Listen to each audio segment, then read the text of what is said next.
Les musicophores.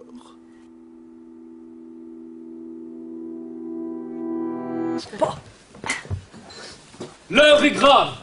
Que l'on bouche les issues de secours. Pour vous, messieurs, dames, une joute verbale, un vrai concours. Opposant deux géants de la répartie lyrique, de la rhétorique dans leur domaine de vraies ordures.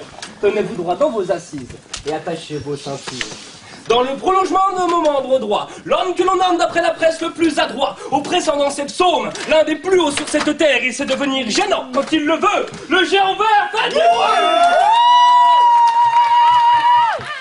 L'autre dégénère du qu'il génère des pas en masse. Dans la symétrie de son adversaire, il saura faire face car sa diction est assassine et il est exigeant dans sa prose. À ma gauche, le ligne est furieux, le malheureux géant.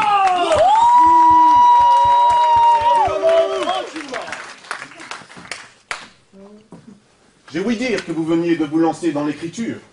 Mais soyez sûr, jeune imprudent, que ma prose, s'il le faut, aiguise et comme une lance, vous plantera dans le cœur, et ce, sans indulgence. Vous m'agressez avec un coup sous la ceinture. Donc si je comprends bien, parlons peu, parlons bien. Venez insolent que vous êtes voir ma plume, et vous frotter un peu à mes alexandrins. Wow.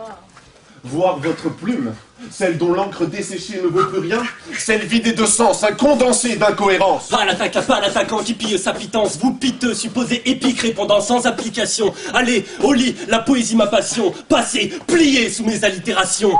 Ah, mais quelle est donc cette souffrance sonore qui siffle sur ma tête? Cette sonate qui est vôtre vous salit et vous abaisse. Ma sonate vous fisse, reculez maintenant, votre vocabulaire est triste. Taisez-vous et contrôlez-vous.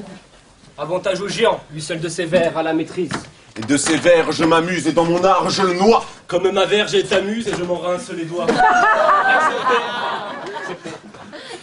Voilà donc votre style. Vous frôlez l'insolence. Est-ce donc là votre seul moyen de défense? Dès le début vous m'êtes hostile, j'ai réagi avec démence. Je m'adapte à votre bassesse et votre manque d'intelligence.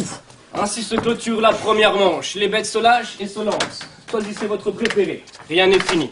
La lutte est infernale, certes, mais le gagnant n'est pas défini. Envoyez donc vos vers et vos phases d'avarier. De vice, vous êtes avare et de l'art, vous êtes novice. De l'art, je suis novice, alors j'avoue, vous jugez vite. Je ne juge pas, moi j'agis et je ne gêne. Restez là, mauvais apôtre. Restez quoi, pauvre est votre prose. Cessez de jacter, moi je m'y oppose. Tremblez, car de cette salve je vous arrose. Le géant encaisse, s'abaisse, mais garde sa garde et se relève.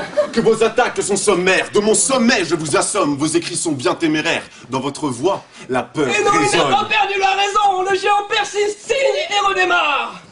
Mes sentiments à votre égard sont bien éloignés de la peur. Je tremble moins de votre regard que de l'humeur de ma petite sœur. Laissez donc votre famille en dehors de tout ça. Consanguin que vous êtes, vous ne vous aidez pas. Vous m'inspirez le dégoût. Vos vers ne valent que dalle. Votre phrasé n'a pas de goût. Vous êtes une immondice verbale. Stop, apprenti. Faites honte à vos prédécesseurs. Ni l'un ni l'autre n'est assez grand. Vous resterez des amateurs. Vous êtes loin d'être poète, auteur ou comédien. Il n'y aura pas de médaille, bande d'idiots. Restez dans le dédain. Pauvre con, il molle. Et même si le registre est soutenu, il n'en reste pas moins le contenu. Quelque auteur que puisse prendre ces paroles, toutes ces rancœurs n'en sont que plus frivoles. Boum!